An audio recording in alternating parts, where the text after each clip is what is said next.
Hello guys, welcome back to my channel, Maison African Motives, still working on industrial electronics N2. So in this platform, we shall be focusing on DC theory from the question paper, which was written in January 2020, which is 2022. So we are going to focus on question number 2 for DC theory, which is electrical circuits. So on this one, we are asked to refer to the circuit diagram below and study and answer the questions. So which means you're going to study the diagram, which is the circuit diagram that you're given. And after, we are supposed to answer the following questions. So the first part was to calculate the current, which is current 1 passing through R2. From this combination of resistors that we have, what is important is for you to analyze the diagram according to the flow of currents. We can actually see from the cell that we have here, this is a positive and a negative. So current is going to flow in the positive from the positive in this way. So that is why we have the total current into R1. And this same current that we have is the one that is going to appear on this part as the total current. This current now is going to branch into two, that is I1 and I2, which is R2 and R3 resistors. The same current is going to flow again back here as the total current again, which is the sum of the two from our Kirchhoff's law. So now for us to have the first part, which is the current I1 passing through R2, we were supposed actually to calculate the total resistance, because as we can see, we need this total current so that we can have the value from the total current. So for us to have the total current, we need the total resistance first. So I'm just going to write this part here, calculate. So we are going to calculate RT, which is the total resistance first. Okay, so let's see. The total resistance according to the circuit. If we can study this part, we can see these two, they are in parallel. So we need the total for the parallel, then we add to the series resistor. We know that in parallel, we are going to have this combination for the total resistance. In parallel, we know that RP is equal to the product of the resistors over the sum of the resistors. So in this case, we are referring to R2 and R1. So it's going to be the product of R2 by R3 over R2 plus R3. Okay, so that's a matter of substitution. Let us substitute R2, which is equivalent to 300 ohms. So we've got 300 times R3, which is 450. Everything we have to divide, which is 300 plus 450. Okay, so from our calculator, we can actually simplify this. Just put a fraction there. That's 300 times 450 over 300 plus 450. All right, so that's it from our calculator. We're going to obtain 180 ohms, which is for the parallel circuit only. So here we just mentioned or related to the parallel circuit. So in this case, I want you to see something here. I'm going to redraw this diagram. Remember, we've got a series resistor here, and we now have the total from this part that we calculated. We now have the total of these two. So I'm going to combine them now into two. So which means our diagram can look like this. We have something of this nature. The R1 that we had, then these two, we calculated the two, we obtained a total resistance for the two. Remembering that we had a supply voltage here. So don't forget the supply voltage. So that's what we have. Remember, R1 is 550. So we are going to have our R1 here, which is 550 ohms. Then we calculated for the parallel part, we got 180 ohms. So this is what we are going to have as our circuit, not forgetting the supply voltage, which was 250 volts. Okay, so now for us to have the total resistance, as we can see, these two now are in series because the current is just going to flow throughout as it is. So which means R total is going to be the combination of the two, 550 plus 180. Okay, let's use our calculator and see. 550 plus 180. Okay, so this is going to be 730 ohms. So we're going to have 730 ohms as the total resistance of the circuit. What was the purpose of calculating this total resistance? Remember, we must have the current, which is the total current. So for us to have this total current from the voltage supply, which is E that we have here, remember, we've got our supply voltage. Now we've got the total current, so we are just going to divide to calculate the total current. So that means we are going to have something like this. Total current, remember the formula, is the total voltage over the total resistance. So the total voltage is 250 over the total resistance of 730 ohms. So that can give us the current. So the total current is going to be, from our calculator, let's divide and see the answer here. 250 over 730. Okay, that would be 25 over 73, or as a decimal, 0.3424. So if we are to round off to 3 decimal places, it's going to be 1, 2, 3, which is 4 cannot round off these 2, so it's going to be 342. So we're going to have 0.342 amps as the total current. Okay, so now we've got the total current here of 0.342 amps. Now let's get back to the diagram with this current. So we've got our current here. I'm going to write to just indicate here our total current. We said it's 0.342 amps. Okay. Analyzing from this current that we have, you see that this current is going to branch into 2. This is the one that we have here. The total current is the one that we're going to give I1 and I2 from Kirchhoff's law. We know that the sum of these two should give us the total current. But since we need the current I1, which is passing through R2, this is our I1 in this case. So we can actually use current divider rule.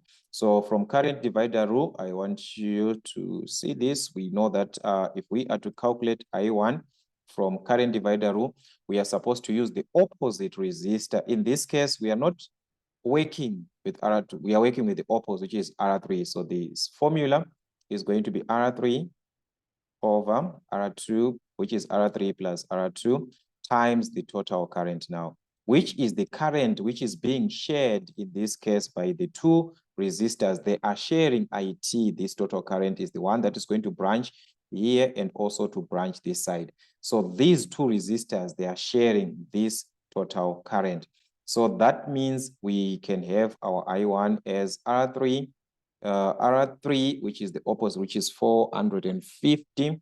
So we're going to have 450 over the sum, which is 450 plus the opposite resistor of 300 ohms times the total current, which is 0.342. Okay, so that means we can have our I1. So I1 is going to be, if we multiply properly, let's see what we're going to have. 450 over the sum of the 2, which is 450 plus 300. Whatever that we get, we multiply to 0.342. So that's it. We've got our current of 0.2. Okay, let's check back our answer. 2052 amps. Okay, so that was the current which is flowing in I1, which is R2, this resistor here. So we've got 0.2052 amps here. Okay, then the other part, we need to calculate the power, which is on 2.2. The power consumed by R3, which is the resistor R3. As we can see, there's a resistor R3. So we have got this part here. This is resistor R3. So we need the power that is going to be transferred there. So there are so many ways that we could have used. One, we can actually calculate the voltage on R3. I'm going to show you different ways that we can use. Or we can calculate current too. So I'm just going to work this one aside here. Let's see what I'm trying to say. If we can have current, we know that if we have got current, we can calculate power. If we've got current and resistance, okay, let me write the formula. We need to calculate the power that is flowing through R3. So it's going to be current squared times the resistance. All right, but the current that we are referring is the current which is affecting R3 here, which is I2. So it's going to be I2 times R3. Okay, so it's I2 squared by R3. That is the power that is going to be transferred here. But if we are to cross-check here, we do not have this current. So I2 is missing. So where are we going to have I2? We can now apply our Kirchhoff's law, knowing that the sum of currents that is flowing in is equal to the sum of current flowing out. So that means IT is equal to I1 plus I2.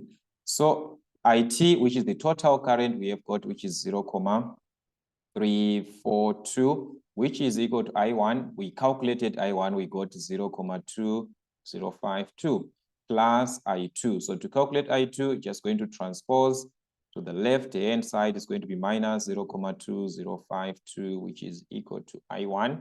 That's I2, sorry. So that means I2 is the current now that we need. So we can have this from our calculator, this is 4.2. Okay, so let's just cross-check here. This is 4.2 here. Okay, so let's subtract, this is 0.342 minus 0.2052. We are going to have something like 0.1368. Okay, so that's it, 0.1368 amps. So we now have the current that we need to have the power here. So which means our power is going to be I2 squared, which is 0.1368 squared times R3, of which R3 is there as 450. So we can calculate our current from that, from our calculator. So let's just have this part. This is what we need, just have to square, then we multiply to 450. That's it. 8,421 to 3 decimal place is going to be 8,421 watts. Remember, this is power. Power is measured in watts. So that was the power which is found across this resistor R3. So I think that's what we needed. So like I was saying, there are so many ways that we could have done. We could have calculated the voltage. Let's just compare this one, because we know that the voltage that we have in parallel is the same. So we can calculate the voltage across R2. Let's see what we can have here. Let me just erase this part. Like I said, we can calculate the voltage across R2, which is the same as the voltage across R3. So VR2 is equal to VR3, that is in what? In parallel. These two, they are in parallel. So in parallel, voltage is the same. So we can calculate the voltage. Why? Because we have got current and resistance on R2. So we know that voltage is equivalent to current times resistance. So to have the voltage, we simply have to multiply the current of 0.2052 times the resistance of R2, which is 300.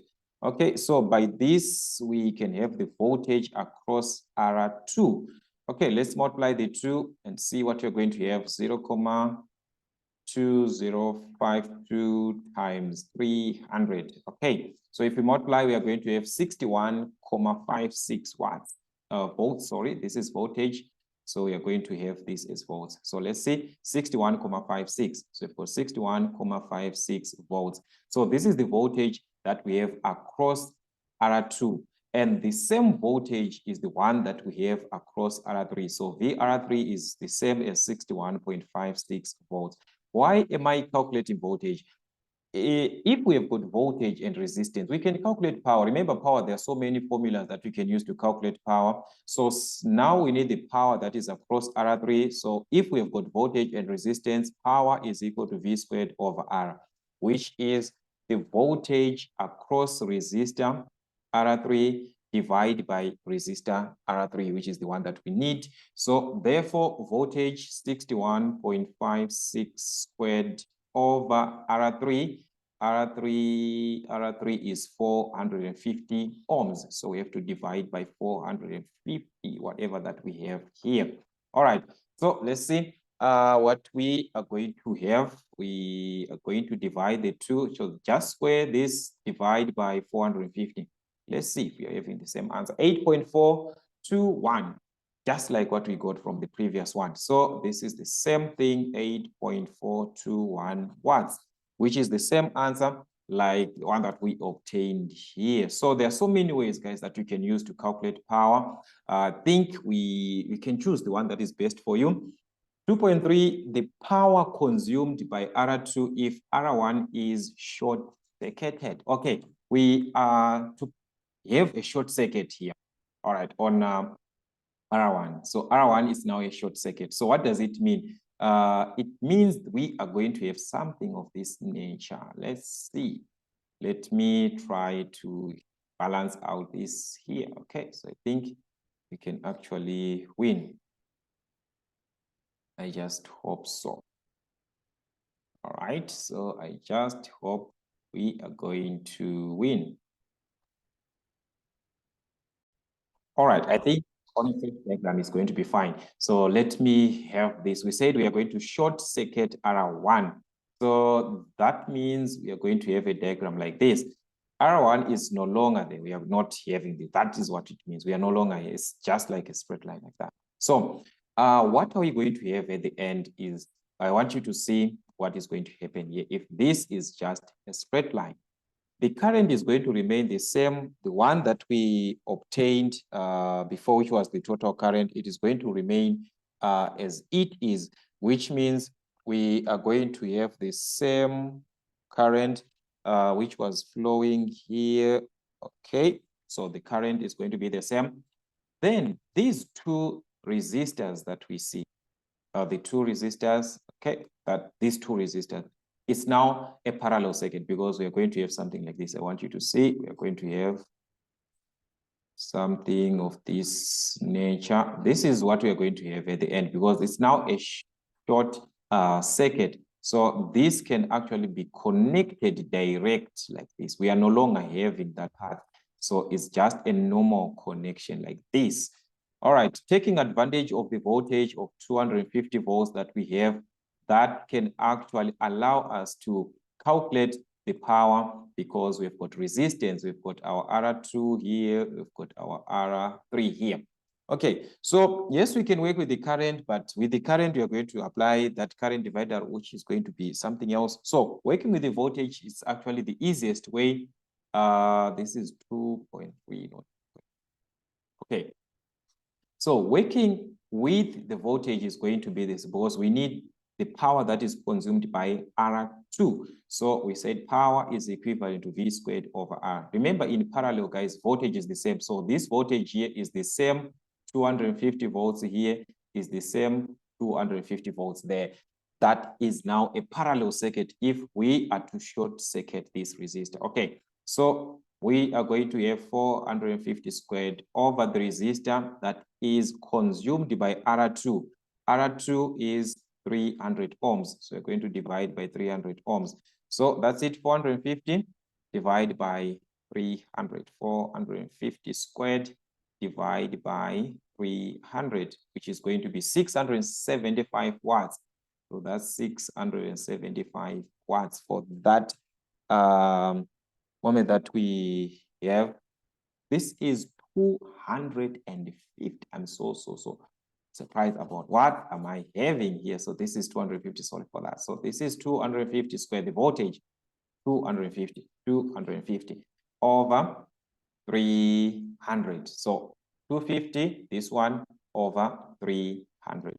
Sorry for that mistake. So let's see it here, 250 squared divided by 300, and that will be as a decimal 208,333 and so on and so on.